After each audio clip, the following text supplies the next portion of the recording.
If it bothers you so much that in Iran women might be forced to wear the scarf in order to go about their daily life, or if it bothers you that it's happening in Afghanistan in order for them to get an education or to even leave the house or to get a job, then it should equally bother you that this sort of thing also happens in Europe.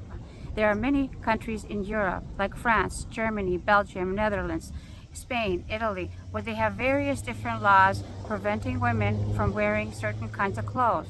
Like in France, for example, girls and women who want to get an education, they are not allowed to get an education if they come into the school or if they try to come into the school with a scarf or with long sleeves, long dress, or if they're covering their face, or if they wanted to go to a beach in France and they don't want to wear a bikini or a bathing suit. They want to wear leggings, or they want to wear long sleeve top, or they want to wear a bikini, which is basically a bathing suit that's made out of the same fabric as the bathing suit, but long sleeve and pants included, and your hair is covered. Why doesn't that bother you? Why doesn't it bother you when it's happening to European countries, when white people are doing it, when supposedly Christian people are doing it, or seculars are doing it? Why doesn't it bother you that women are losing their rights in Western countries, but it only bothers you when it's happening in Asian countries? Why? This narrative that in Iran women are not treated well or they don't get to do much isn't true. The percentage of women that are getting their university level education is 2 to 1 in comparison to men in Iran. Yeah, mind blown. And they're studying subjects in the STEM sector, which is science, which is technology, which is engineering, which is medicine. Okay, the STEM sector. And how are they going to university or middle school or high school if they are not allowed to leave the house without a scarf? How are they getting this education if they are not allowed to leave the house, if their freedom is curtailed? How? Okay, so they have to wear a scarf. It's the law. Whereas it's illegal for women to walk around topless on a regular street.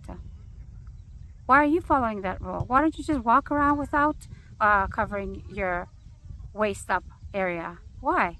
Because you're following the rule. And you follow the rules in the country that you live in. Just like in Iran, for example, they're following the rules that their country has in order to live their life. And for those people who are saying we're not allowed to go out, to go to the cafe or whatever, that's just a lie. All you have to do is Google YouTubers who have gone to Iran and have seen there's video footage of women, servers, women sitting at cafes, outside, inside. That's just not true. Their freedom isn't curtailed. They just have more conservative laws of dressing, okay? You don't have to like them. People don't have to like them. When I'm wearing the scarf, it doesn't matter what another person thinks. It doesn't matter what you think, whether you consider this an article of clothing or you don't, whether you think that the jacket that I'm wearing is an article of clothing or you don't, but when you try to take away these clothes that we consider clothes from women, yeah, you are undressing women. So it doesn't matter which country you go into, whether it's a Western country or an Eastern country.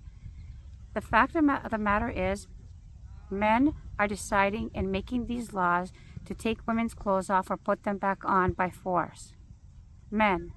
And if there are feminists out there who are calling themselves feminists, yet they have nothing to say about what's going on in the European countries where they are taking women's rights away on how they dress, simply because you agree with it, then you're a hypocrite. You're not a feminist. You are a hypocrite. You're not promoting women's rights to wear whatever they want. You're promoting women's rights to wear whatever you think they should wear and whatever you think they shouldn't. So next time you think that you are promoting women's rights, sit down. You're not. You're not helping the cause. Feminists in the early 20th century were not pounding the streets protesting in order to be able to take off their clothes. They were there protesting for the right to vote and for equal pay for equal work. And you have degraded the notion of what feminism is supposed to be.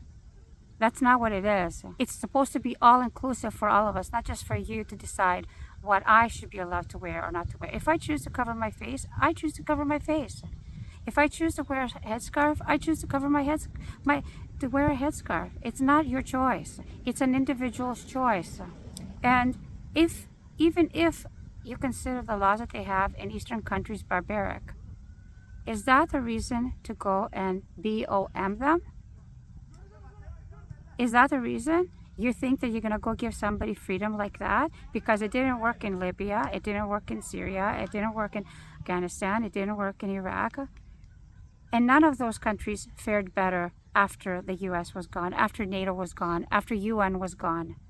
They went there to spread peace, joy, and love and happiness, right?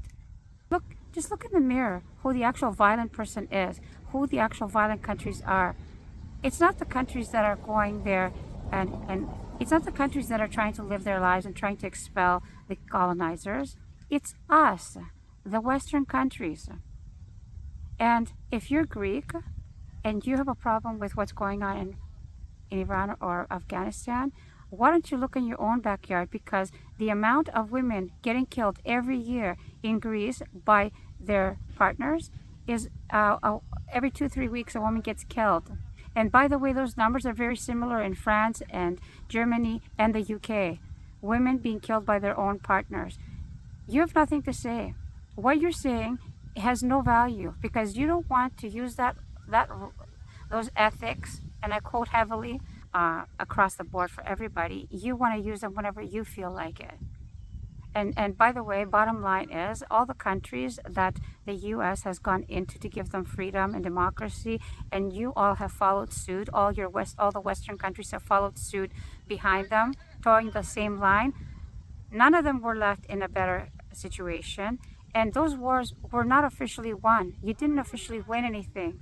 So when you are going and cheering for the, you know who in the U.S. who his platform was the peace president, and if you're cheering on the Canadian Prime Minister or the UK Prime Minister, that they're doing anything of value, no, they're not. So this was my episode about hypocrisy, the hypocrisy of having a problem with Iran and their laws and having a problem with Afghanistan and their laws, but you don't have a problem with what's going on in your own backyard. Anyway, that's all I have to say for today. I'll see you guys later on another episode. Assalamu alaikum.